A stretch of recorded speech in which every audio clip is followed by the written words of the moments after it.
It was the police officer's tone that told me something was wrong. Not panic, not urgency, just that careful, rehearsed calm people use when they already know how the story ends.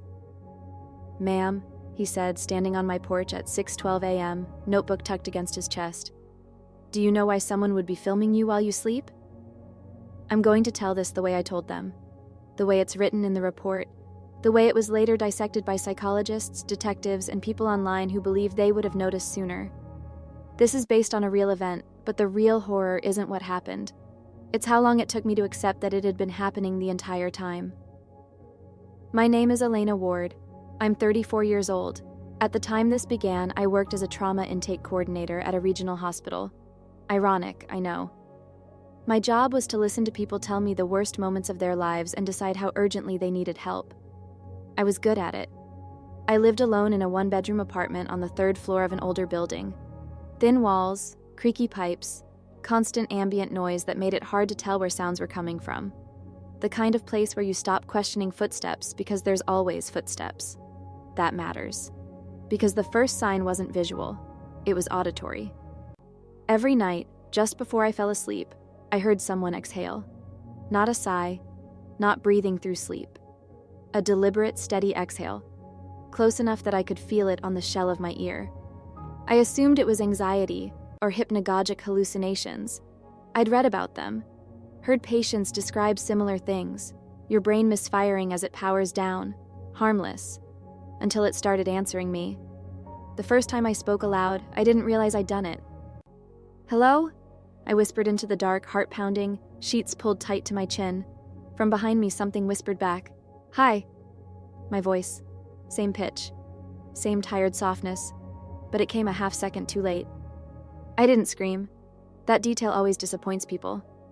I froze, because the voice wasn't threatening. It sounded concerned, like someone checking on me after a bad dream.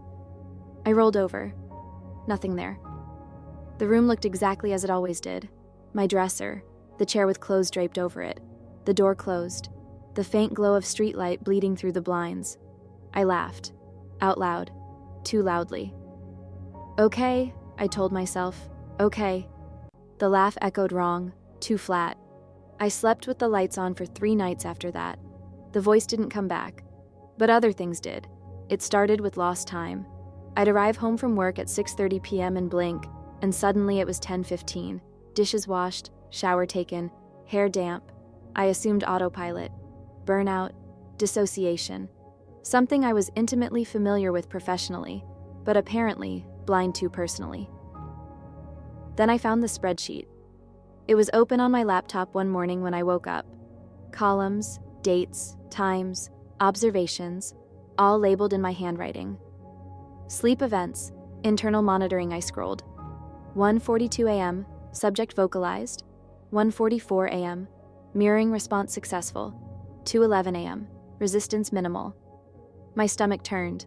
I checked the file history. Created 7 months earlier, modified almost nightly. By me.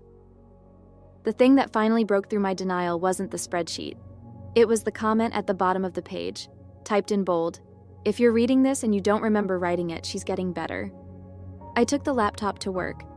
I showed it to a colleague in psych under the guise of research. She laughed it off gently, said it looked like a stress-induced coping mechanism, maybe even a creative outlet. Then she paused. "Why does it say subject?" she asked.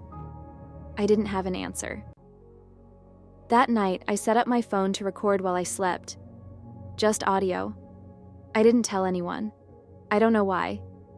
Maybe part of me already understood that involving other people would make it real. I woke up at 3:07 a.m. to the sound of my own voice coming from the phone speaker. Calm, focused, not sleepy at all. "She's not ready yet," I was saying, "but she's closer." There was another sound layered underneath. Breathing. Not mine. Listening. I moved to the couch after that. I don't know why I thought distance would help. At 2:17 a.m., an oddly consistent time, I woke up sitting upright, staring at the dark TV screen. My reflection stared back. It blinked after I did. I covered every reflective surface the next day. Mirrors, microwave door, even the black screen of my TV. The voice didn't like that. It started speaking during the day. Soft suggestions. Corrections. No, you already locked the door.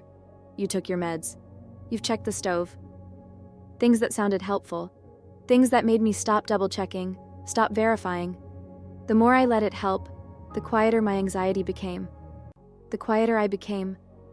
The police got involved after my downstairs neighbor reported hearing someone walking around my apartment at night. Heavy footsteps, dragging sounds. She assumed I had company. I didn't. The officers asked to see my bedroom. That's when they found the second phone. Hidden behind my dresser, plugged in, recording. Hundreds of videos, all from the same angle. Me sleeping, me waking up, me sitting up in bed, staring directly into the camera, eyes wide and alert at 2:17 a.m.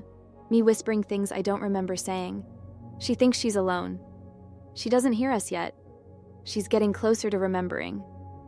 One video ended differently. In it, I sat up and smiled. Tonight, I said, we switch. I don't remember the hospitalization. I remember being told I'd had a psychotic break. I remember agreeing with them because it was easier. They said the videos were delusions, that the second phone must have been planted during an episode. They deleted the footage. They returned my belongings. They released me with a diagnosis and a prescription. For a while, everything was quiet, peaceful, no voices, no lost time, no spreadsheets. I started to believe I'd been sick. That's the most dangerous part. Because last night, I woke up in a different apartment, different city, different life. My reflection in the bathroom mirror smiled before I did, and on the counter was a notebook, open to the first page, in handwriting that looks exactly like mine. She believes she recovered. That's how we know it worked. I hear her breathing now, inside my head, waiting for me to fall asleep.